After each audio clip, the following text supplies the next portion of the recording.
What's up, guys? We're here to talk about our favorite video games, Star Wars content, and reviewing.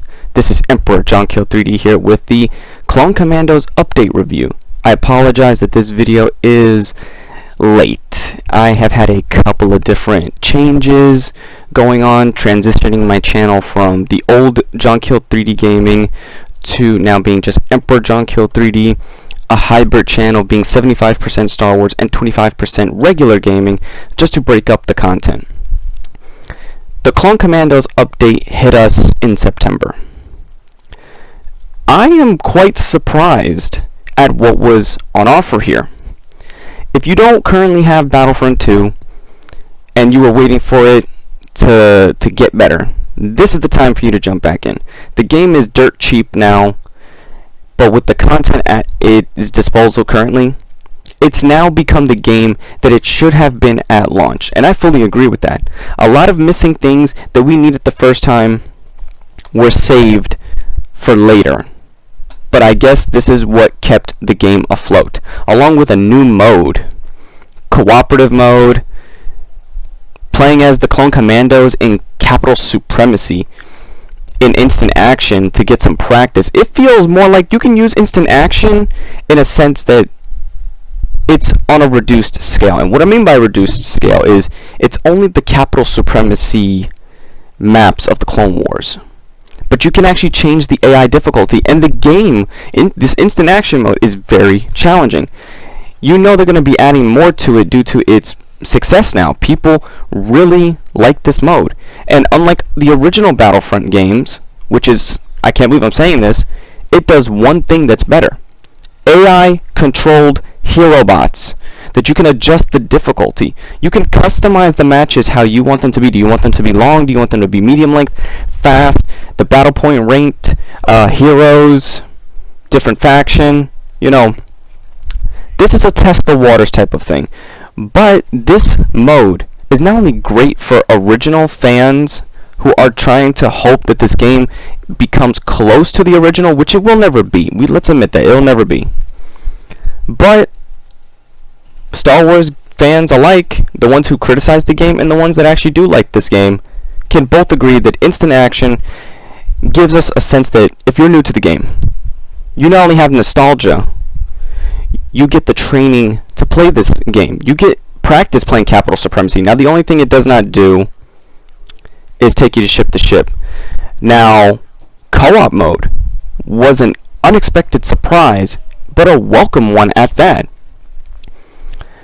I mean, it blows me away. It's almost like a tug and war type of mode, like a rush mode, but with bots.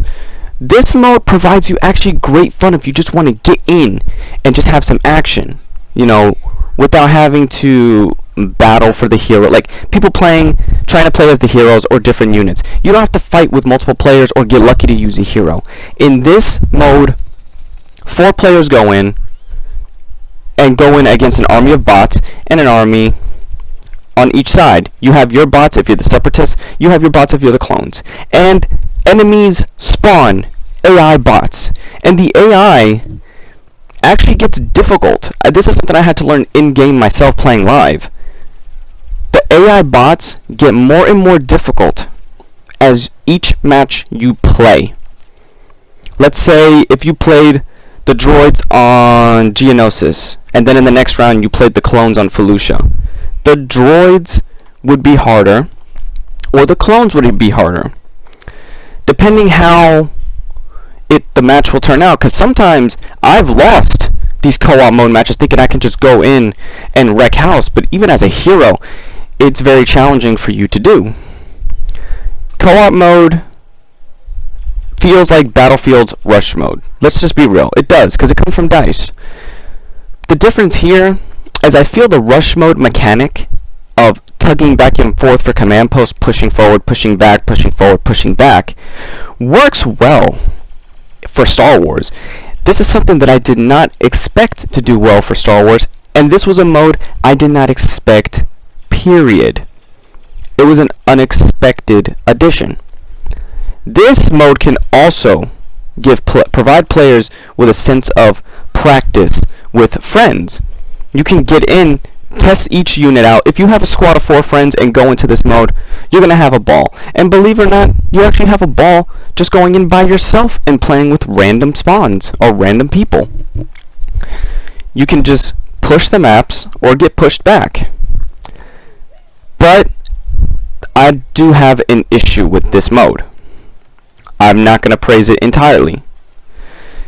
There should be more to it than just pushing forward and pushing back. What I mean by this, mix objectives from Galactic Assault into this mode. Like with Kashyyyk, in order to push forward with capturing these command posts, let's say you capture a command post and then the command post spawns a bomb that you have to take to that dreadnought, not the dreadnought, pardon my miscommunication there, just got done playing the game, so the dreadnought was on my mind. That was the last match I was in. The Republic Cruiser. Once you pop into the Republic Cruiser, I think that's where it should change with objectives and make this mode a little longer. Add a couple of more pushes. Because right now, it's depending how well you do with players or do with your friends and how fast you can capture the command post. Let's say if every player on this team has because you can have up to 4 players with 4 heroes. Imagine if you're just playing 4 heroes this whole game. You'll be breezing through these matches. The only time you feel infantry is once you get through the first 2 pushes. Once you get to the 3rd and 4th push lines, it becomes less about infantry and more about hero usage. I would like this mode to balance it out a bit. Hell, take this mode and remove the Clone Wars era restrictions and give it to us in all the eras. Maybe do that for Capital Supremacy. But this mode, I can get why. This mode was dipping its toe into something new that actually was not in the original Battlefront games, not the 2015, exclusive to this one. A cooperative type of mode. And for the most part, this mode is very thrilling. It's very exciting. It's very fun because you feel that sensation once you go in. Now there's this new feature I like called the quality of life. You can now see when somebody in the field has been powered up and boosted up by some enemy, by somebody in the field. Let's say the officers will give everybody a boost. You can actually see the armor rating and not go in half-cocked and get killed. You can actually get the hell out of the situation you are in. Which is, I don't know what more I can really say. I'm just stunned how well this update changed the game around entirely. Where the game with each season, the seasons went from bad to struggling to getting good to now they're almost on point. And you know, people complain about the delays. You know, I'd rather have content delayed and done correctly than to just have it a jumbled up mess. I mean, wouldn't any of you just want that? To have, you're not complaining that Doom Eternal has to do it, but that's a different game. Star Wars Battlefront 2, the Clone Commandos update, I think is a great addition to the game. They've also balanced out some of the heroes, made the heroes even more on par with each other and equally playable, except for the Darth Vader and Boba Fett, who have just been recently butchered.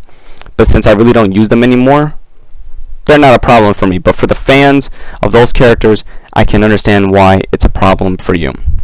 With my few gripes aside of this Clone Commandos update, where do I rate it?